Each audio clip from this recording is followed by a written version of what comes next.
ودلدلاد دعوة لهي نغديدو قبل معبودي قلبو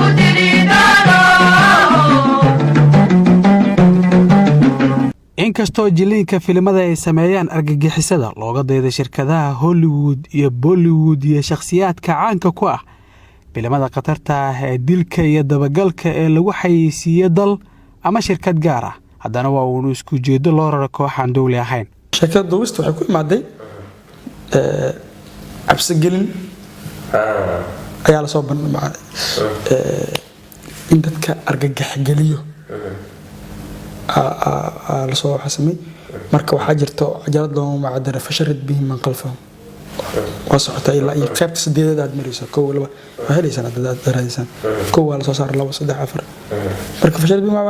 kama inuu waa kamiinooyin la soo gogoyo gabasho wala soo baay bakool halgan غزوه مع كمين waa fasharid bihi man qalfan aw xalay marka bal halagu daro alxabo ciyaalka dilaagan waxa ku rognaa furo qaldan oo xitaa daliilka diiniga ah loogu saaray wax kasta oo fool xun sida macallin dugsi oo lagu dila xamarweyne kadib markuu isaga haray argagixisada kan la gartay mutafajaradu aamurtadu ah oo soo goostay dawladdu wax u shishay walow anaga marka dambe soo gartay inuu soo wax bixiyaan beerka ila ajal maslaxa loo dilay wala isku dilay lajnad hogta hadii ani aan diido in muqdisho aan ka soo baxo dawladdan aan u shaqeyneen waa jooga aqlam ah waxa lagu dilay markaas la ajal maslaxa waxa la soo qaataa aydi ahayd anugi yara suuratul kahf فخشينا أن يرغضنا كفرا عنق محلوه بقي mid ka mid ah goobaha ay ugu jecel yihiin argagixisada inay ka gaadaan dadka waa masaajidda waana dhaqan ay wakiil kaga tahay argagixisada cadawga islaamka qofkii uu noqdo marka marba la soo aado ilaa hubka dhubaa lagu soo geliyaa waa la soo rafaadaa markii la soo aado masaajidna inuu ku jiro noqoto waxaa la soo qaadanayaa hadaa kacbada lagu dilay xadiidka hebel ninkii oo dhahay la dhahay rasuulku wuxuu haystaa biishtaar al-kacba faqtuluhu dhahay dhibaatada u geys darteeda marka hadda nimanka nin waxa laga aqbalaa markuu muslim yahay dhoorsay ahlu tawxiid u yahay hadii gamsay doo jara u gala najaasa gasho waa laga soo bixina ay gala ka waran hadda ma lagu deysana al-shabaab iyo daacish marka laga taga ka been sheegida diinta waxaa dhexdooda ka jira loolan isreebreeb ah waxaa seelka casawar qoraal ah looga dhigay fariin diini ah taasi oo faraysay in uu dilo kuwa isaga la midka ah ee ka wakiilka ah daacish maadaama loogu sheegay inay la shaqeeyaan ajaanibta waxa soo baxay bayaanka waxa lagu sheegay nimanka airportka laga waca Faransiisa soo qoro iskoolna wala soo siiya hadii ay dawladda qabatana wala soo daaya daacishka amniyadkooda tasmiinad waxa ka dhigan tahay jihadka kansar ku noqdaan waa sababta uu dhaca kansar ku noqdo jihad xalaal qabta yar markii nimanka waa bash ninka lagu qabtay madiina lawan ku ogeeyay laba marka tagin afar ku joogaan hal burbursad ah maxamed xaaji waxa uu beeniyay in daadinta dhiiga aysan ka saari kareenin dabaqada aad kaga jirto nolosha xagga aqoonta iyo maaliyadda laakiin tabta cadaawa ay ku faraysay inaad yeelato hadba sifaha aad wax ku dhagri karayso inta magaalada kala bartankeeda aad dagi kartid nin la heli karo matid nabad hadii magaalada gaari aad ku wadan kartid nin la heli karo matid hadii magaalada tal jaziir inta dhaxdhuqsato dad kala fadhiisan kartid nin la heli karo matid adiga anugu yar marka oo anuga yaro inta la arkay oo ama laga shakiyo Allah fudli ah weedo iska deg Allah meesha bulsho yaad isku mid matid marka difference-gooda mar walba wuxuu ku imaadaa baahida qofka uu qabo iyo heerku gaarsiisan isaga hoosh oo hayo ay ku xiran tahay xaaji kama qorsoona mugdiga uu ku jiray laakiin waxa uu u arkay tacabkiisa guusha oo ma qaabeysna waxbarashadiisa asaasiga oo adeegida diinta oo ma baran culumta sharciga iyo asalka shuruucdaasi ee kitaabka iyo sunnaha marka laga reebo caadada diiniga ah ee qofka lagu koriyo hadalkeebe bilowga saanqaadka nolosha dugsi quraan 2012 ayuu ku soo dhameeyay waxbarashada dugsiga sare ee magaalo xeebeedka marka isagoo nolosha safarkeeda ka soo bilaabay Buulamareer. xag diinta saas oo marka dugsi hoose dhexe waxaan soo dhameeyay sanadka 2008 sabab siddeed isla academic year waxaan soo gudbay magaalada marka aan ka bilaabo dugsiga sare waxaan u dhameeyay 2011 iyo 2011 ilaa 2012 soo dhaxaysa aqoonteeda jaamacadda soo galay 2010 ilaa 2016 dhiganay shahaadada BA aan qaatay kadib waxaan galay macad English lagu barto magaalada ku cusba Frontier la dhaho meesha waxaan ka qaatay shahaadada diploma English assistant ahna ay qaateen markii aan ka soo assistant ahaatay isla ayaga waxaan ka noqday macallin English academic English aan dhigaa kadib online ka waxaan ka bartay Coursera application la dhaho oo free ah application Coursera la sida waxa EDX oo kala waay barnaamijkaas oo application waxaan ka bartay project management iyo logistics aan bartay. hankiisa waxa uu tusiyay abuuridda madallo ka qaybgalka dhacdooyin sanadla ah ama ku wareega dunida sida TEDx mashruuca uu curiyay madaxweynihii Mareykanka Barack Obama ee lagu tababaro dhalinyarada hoggaanka Afrika ee Yali yaa ka qaybgalka hab online ah Doha Debate. waxaan ka soo shaqeeyay barnaamij waxa jira oo aan ka abla garay khadka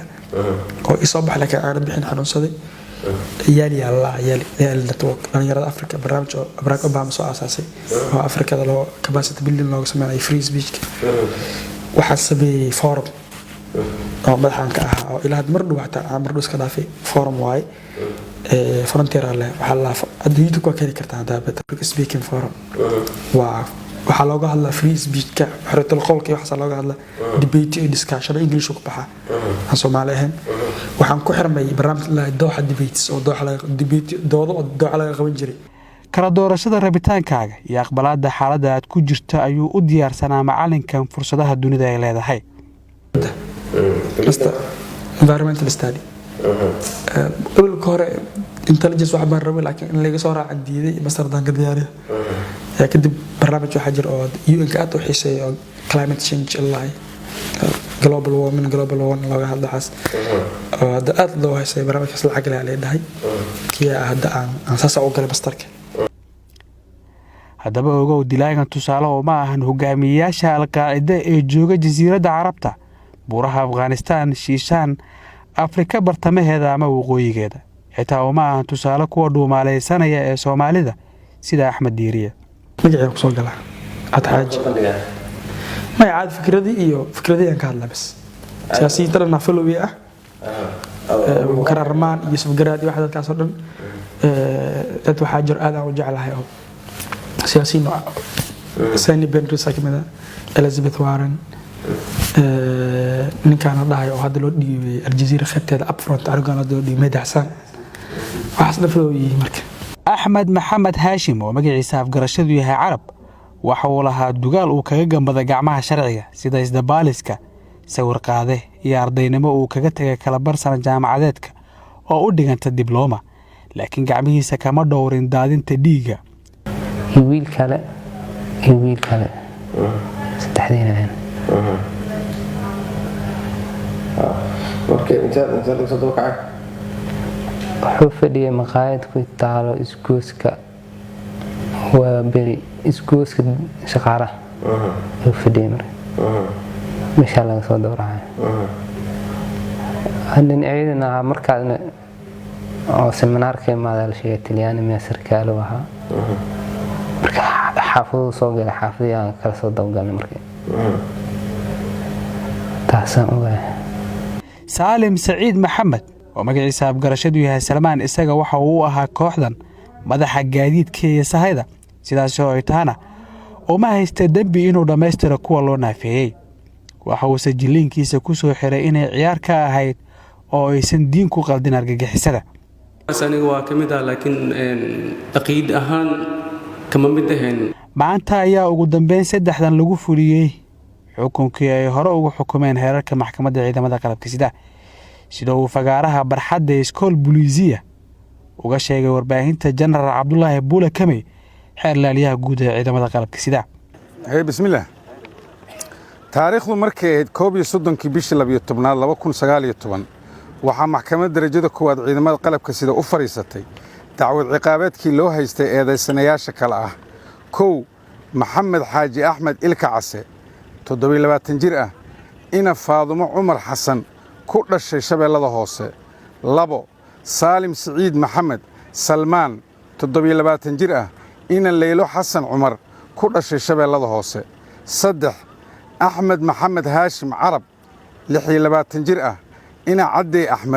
cadday axmed islow ku dhashay shabeellada hoose, kuwaasoo xafiiska xeeraalinta ciidamada qalabka sida ku soo eedeeyey dembiyada kale ah ka mid noqosho urur hubaysan oo lid ku ah awoodaha qaranka qarandumis iyo dilal bareer ah. eedahaasi oo kale ah: 1 taariikhdu markay ahayd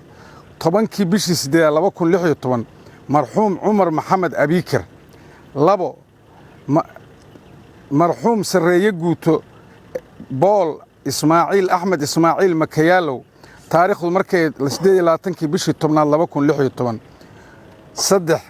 taariikh 27kii bishii 4 2017 marxuum eki sarreeye guuto maxamuud xaaji cali. 4 taariikhdu markay ahayd 24kii bishii 9 2017 marxuum eki sarreeye guuto xoogga cabdulaahi maxamed sheekh xasan quruurux iyo askari ilaalo u ahaa lagu magacaabayey marxuum ekis dable xoogga maxamed bile gacmey oo ka wada tirsanaa ciidanka xoogga dalka Soomaaliyeed. 5 taariikhdu markay 16kii bishii 1 2018 marxuum cabdulqaadir daahir diiriye oo ka tirsanaa ciidanka asluubta Soomaaliyeed. 6 taariikhdu markay 20kii bishii 2 2019 marxuum maxamed cabdiraxmaan maxamuud oo ahaa ku-xigeenka xeer ilaaliyaha guud ee qaranka. waxayna maxkamaddu ku xukuntay dil toogasho ah. 3 xukun sane ayaa xukunkii maxkamadda ka qaatay racfaan taariikhdu markayd 31kii bishii 12 2019. maxkamadda sare ee ciidamada qalabka sida waxay mar kale dil ku xukuntay eedaysanayaasha 19kii bishii 7 2020. maanta oo ay taariikhdu tahay 29kii bishii 11 2020 waxaa lagu fuliyey xukunkii dilka ahaa. wabilaahi tawfiiq. halkan waxaa sidoo kale joogay gudoomiyaasha maxkamadda ciidamada sida gudoomiyaha maxkamadda sare ee ciidamada qalabka sida jenaraal liibaan cali yarow, gudoomiyaha maxkamadda darajada koowaad ee ciidamada qalabka sida gaashaanle sare xasan cali nuurshuute, xafiiska xeer ilaalinta maamulka gobolka banaadir iyo mas-uuliyiinta amniga gobolka. sidoo kale waxaa halkan jooga dadyo u soo daawasho tegay xukunka lagu fulinayay dhagarqabayaal ka tirsanaan jira mar al-shabaab. cabdiqaadir ciise, warbaahinta qaranka, Muqdisho.